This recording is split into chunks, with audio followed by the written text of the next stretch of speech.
Assalamualaikum warahmatullahi wabarakatuh. Waalaikumsalam warahmatullahi wabarakatuh. Buya, saya hamba Allah dari Surabaya. Maaf, saya mau bertanya Buya, bapak saya telah meninggal, bagaimana pembagian harta warisan?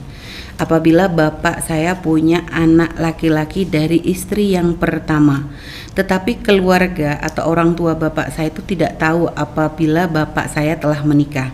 Dan saya anak laki-laki dari istri yang kedua Buya, dan keluarga bapak saya merestui bapak saya menikah dengan ibu saya. Tetapi dulu saat menikah, keluarga ibu saya dan ibu saya pun tidak mengetahui bahwa bapak saya telah menikah. Dan bapak saya menikah lagi secara siri dan tidak diketahui keluarga atau orang tua bapak saya, dan memiliki anak lagi laki-laki. Dan orang tua bapak saya itu tidak ikhlas apabila harta tersebut jatuh ke tangan istri yang pertama dan istri yang ketiga dari bapak saya, karena orang tua saya tidak mengetahui anaknya menikah dengan istri pertama dan kedua. Bagaimana cara pembagian hartanya Buya?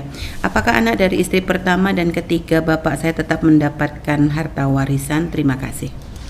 Subhanallah, Anda salah satu dari keluarga yang insya Allah mendapatkan bimbingan dari Allah, ditandai dengan keberanian Anda untuk bertanya, dan semoga ini pertanyaan dari ketulusan Anda, dan artinya Anda insya Allah termasuk digolongkan hamba yang ingin sambung silaturahim, maka akan dijanjikan oleh Allah melalui lisan Rasulullah akan dilapangkan rezeki Anda, akan berkah hidup Anda. Anda bertanya untuk sebuah kebenaran. Semoga seperti Anda ini banyak. Ada sebagian dari hamba-hamba Allah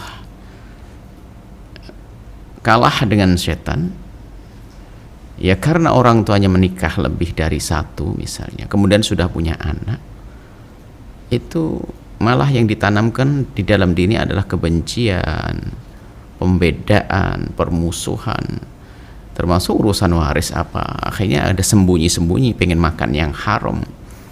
Tapi Anda ini istimewa, Anda beda. Anda berani bertanya demi untuk bisa menunjuk atau menghadirkan keadilan. Ketahuilah bahwa ini kepada semua yang punya masalah yang serupa, ingat Allah Maha Tahu. Selagi pernikahan ayahanda Anda itu sah, baik tercatat atau belum, maka selagi pernikahan itu sah, maka anak-anak ayah Anda berhak mendapatkan warisan dari ayah Anda. Dan tidak ada beda-beda antara anak istri pertama dan kedua dan ketiga. Dan tidak ada yang bisa melarang. Hanya syaitan yang melarang. Hanya atau orang yang terpengaruh dengan bisikan-bisikan iblis untuk menanamkan permusuhan, kebencian. Maka semuanya mendapatkannya kalau itu harta dari ayah. Tapi kalau harta dari istri pertama, ya nggak berdua mendapatkan dong, anak yang kedua, anak istri kedua. Harta dari ayah, maka semuanya mendapatkan sama. Maksudnya sama antara anak pertama dengan anak istri pertama dan istri kedua, sama, nggak ada beda. Hanya perbedaan antara laki dengan perempuan. Bapaknya sama, yaitu karena mengambil dari ayah, warisan dari ayah ya. Sekali bapaknya beliau. Sudah selesai itu, Masya Allah. Dan ini banyak hal-hal yang semacam ini, subhanallah, hanya gara-gara misalnya kesempatan karena istri yang satunya mungkin belum dicatat di mana? Di catatan saat, bukan catatan negara KUA. Akhirnya memanfaatkan ini semuanya untuk berbuat zalim, nggak diperkenankan. Allah Maha Tahu semuanya. Dan ingat, harta waris itu kalau diambil dengan benar akan menjadi harta yang berkah. Tapi kalau diambil dengan ketidakjujuran, maka ketahuilah penghancur semuanya. Penghancur semuanya, Masya Allah. Dan tadi untuk memberikan pemahaman kepada orang tua dari ayahanda Buya yang merasa tidak ridho jika harta anaknya dibagi. Ya dipahamkan urusan agama, bagaimana tidak ridho? Nggak bisa. Ridho nggak ridho, apa urusannya, kan begitu. Difahamkan yang halus, yang lembut. Ingatkan akan hukuman di hadapan Allah Subhanahu Wa Taala. Yang tidak ridho tadi siapa? Dari kakek berarti Bu ya. Dari bapak dari orang bapaknya Bu. Ayah daripada bapaknya Bu ya. Ayah daripada ayah. Nggak bisa, nggak ada urusan. Berarti bagaimana? Nggak mau diambil oleh, kalau cucunya mau kan? Iya. Hanya kalau istrinya nggak bisa. Anda bertanya bukan anak saja, istri. Ya. Mohon maaf ini. Tadi Anda hanya bertanya tentang anak saja. Sama istrinya pun juga punya hak sama. Tidak dibahas, tidak ditanyakan. Misalnya, selagi masih belum dicerai, istri pertama, kedua, dan ketiga itu sama. Mendapatkan dari 1/8 itu dibagi 3. Nggak ada beda. Sebab perjanjiannya dengan Allah, bukan dengan Pak Polisi. Ya, perjanjiannya dengan Allah. Allah, bukan dengan sekedar dengan KUA, tapi dengan Allah. Biarpun tidak dicatat KUA, tetap berhak mendapatkannya. Nah, sang ayah sudah meninggal.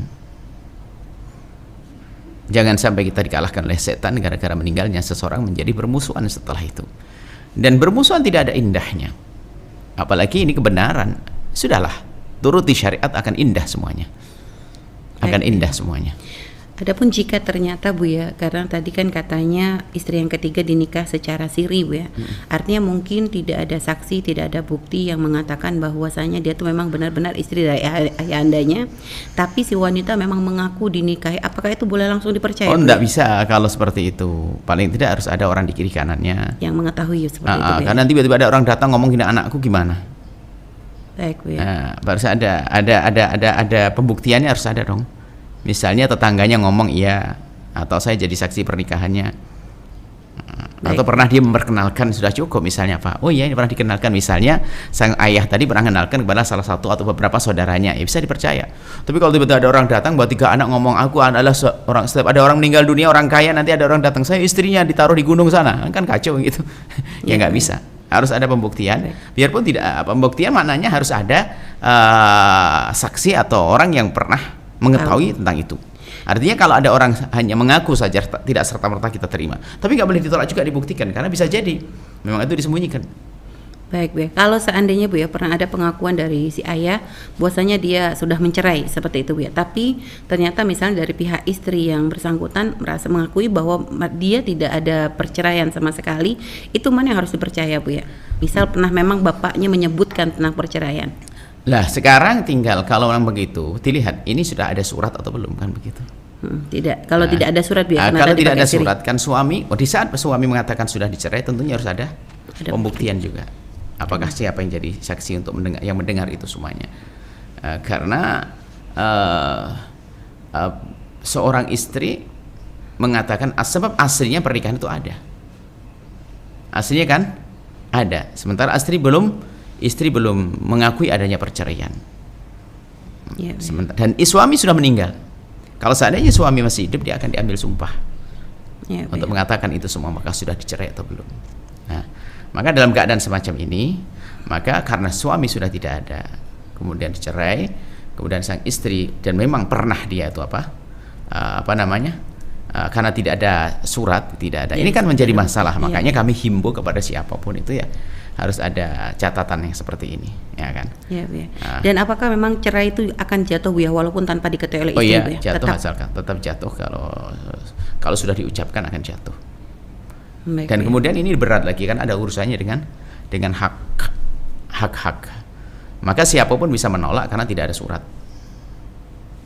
Ya kan, bisa menolak karena ini adalah harta, barangkali dia orang kaya dan sebagainya, sehingga seorang istri sudah dicerai, tiba-tiba sudah dicerai, ngomong dia belum hanya mengharapkan dunianya.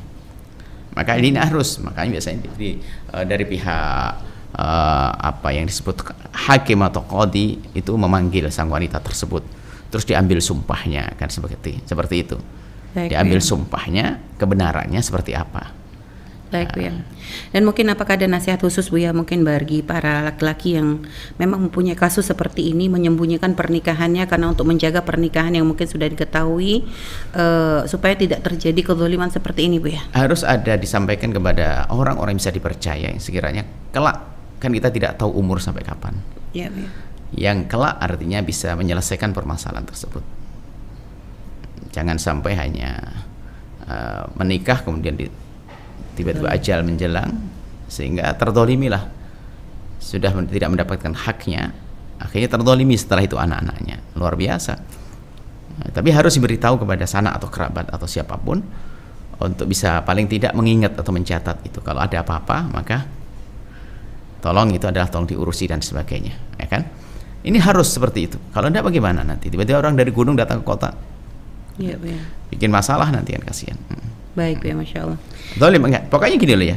Setelah itu ada nasab, ada pernikahan, sudah jangan macam-macam itu. Ada tanggung jawab di hadapan Allah Subhanahu wa taala. Baik Bu ya. Hanya mungkin bagi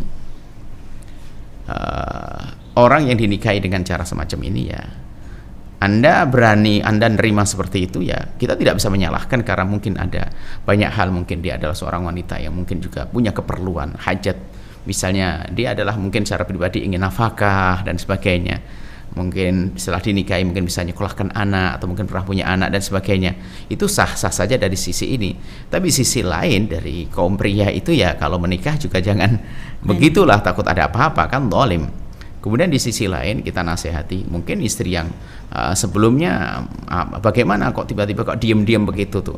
Loh, Anda juga tidak perlu buru-buru emosi dan marah. Barangkali dengan apa yang dilakukan itu karena memang sangat menghargai Anda atau mungkin wibawa Anda atau bermacam-macam. Artinya pun sudah meninggal dunia jangan sampai saling mungkin wah jadi suami saya khianat dan sebagainya, tidak usah semacam itu. Pun sudah meninggal dunia. Justru barangkali dia adalah sangat menghargai Anda, mungkin menyembunyikan itu. Dia ada hajat, ada ini. Sekarang Anda, apakah Anda siap kalau seandainya ngomong, aku mau nikah misalnya. Jadi artinya kalau sudah terjadi, ayo semuanya baik dari yang disembunyikan pun. Kalau sudah komitmenmu seperti itu, tolong. Hanya tolonglah bagi suami yang punya semacam itu, tolong dijelaskan tentang kedudukannya di keluarganya. Takut naudzubillah yaitu anaknya sendiri nasabnya hilang tuh bagaimana? Ayah dengan anak bisa nggak boleh menuntut nanti di akhirat itu rahim itu. Baik ya. Masya Allah.